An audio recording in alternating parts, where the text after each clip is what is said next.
Tim and Nelson. Here's a look at what's going on this week in the news. We begin with news from the Vatican. At the Vatican this past week, the role and voice of women were highlighted. The annual Voices of Faith conference was held March 8th, coinciding with the celebration of International Women's Day. This conference brought together women and men from around the globe to celebrate and encourage the need for women's voices to be heard in the church and in the world. Also taking place this past week was the Vatican announcement that it had created a women's consultation group, which will consult and advise the Pontifical Council for Culture. Rome Report says more on this new group. This department of the Vatican wants the voice of women to be heard and taken into account. For International Women's Day, they have presented their first Women's Consultation Group, which is a group of 37 women. They come from different fields such as journalism, medicine, theology, and politics, amongst others. Today, the Vatican is finally saying, here are the women. It's necessary for them to listen to us to renew this ecology that Pope Francis is striving to renew. The Pope has asked for it, and we are here with our point of view to renew the world. We cannot deny that there is still a culture of discrimination. It is true that Europe has made great strides, but since there is still violence targeting gender in Italy at a statistically high level today, it means that we still live in a culture where women are believed to be at the service of men. The Pope has repeatedly insisted on the importance of respecting women and defends that they have the same dignity as men. Yet, many have felt discriminated against throughout their professional careers. I have not been considered as equal as other actors have been considered. I wish there was a neutral definition, because often when presenting an actress, the first thing said of her is the beautiful lady who enters or the beautiful girl. No, that's not the most important thing.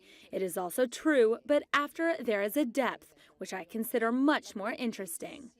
This women's consultation group will meet 3 times a year to discuss topics such as women within the male culture, religion, work, and youth culture. In news from around the country, proclamations signed by Arkansas Governor Asa Hutchinson in late February set the stage for the planned execution of 8 death row inmates in a period of 10 days this April before one of the state's lethal injection drugs expires. The 4 execution dates for the 8 men are scheduled between April 17th and the 27th. The governor's decision was announced days after the state's attorney general said the inmates had exhausted all their appeals. The Death Penalty Information Center, a group that opposes capital punishment, said if this happens as planned, the state will execute inmates at a rate that hasn't happened in any state since the U.S. Supreme Court reinstated the death penalty in 1976. A bill was introduced in the Arkansas legislature March 6 to do away with the death penalty, calling it unfair and arbitrary. Arkansas has not executed anyone in more than 12 years. In news from around the world, in February, the UN declared a famine in parts of the war-torn country of South Sudan. Some 100,000 people were already starving and 5 million were at risk of starvation. Rome Reports talks with a member of the group Solidarity with South Sudan, who explains the challenges of humanitarian work in this war-torn country. Solidarity with South Sudan is an organization that seeks to alleviate the suffering of a country that has just become aware of the tragedy of war. In South Sudan, 4 religious communities of men and women struggle in a population that feels forgotten by the world. Many times people tell us, please remember we are there. Do not forget that we exist. They do not even ask for food or money, but just to remember that they exist. I believe that this is our greatest sin, to forget the people that are there, that they are not only numbers, they are people. Sister Judith has seen chronic hunger suffered by the people in South Sudan with her own eyes. In a country with 300% inflation and almost no agricultural or development, all stomachs are empty. There are people who are isolated, especially in the rainy season, and are eating grass because there is nothing.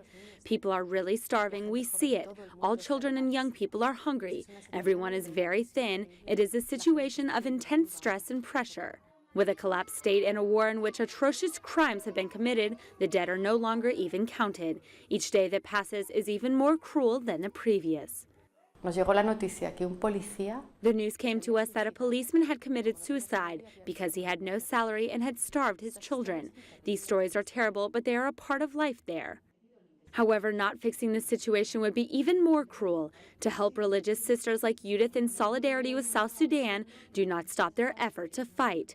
They know that peace and development are possible, and that despite their efforts, the help they offer is small compared to the mass devastation. And finally in the news, in an interview with a German magazine published this past week, Pope Francis called the shortage of priests an enormous problem, especially in Germany and Switzerland. The Pope said an increase in prayer and working with young people who are looking for direction could help the situation.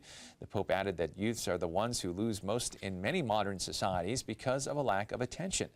The Pope was asked in the interview whether appointing married men of proven virtue could be a solution to the priest shortage. The Pope replied that the Church needs further time to consider the topic in detail, and he said they would need to determine what tasks they could undertake, for example, in far-off communities. The Pope also called himself a normal person trying to do his best, and he also confirmed trips to India, Bangladesh, and Colombia, a one-day visit to Fatima, Portugal, and an education trip to Egypt. Well, that's all the information we have for you this time. I'm Kevin Nelson. Don't forget, you can keep up to date on Catholic news throughout the week with Catholic Newsbreak right here on the Catholic TV network.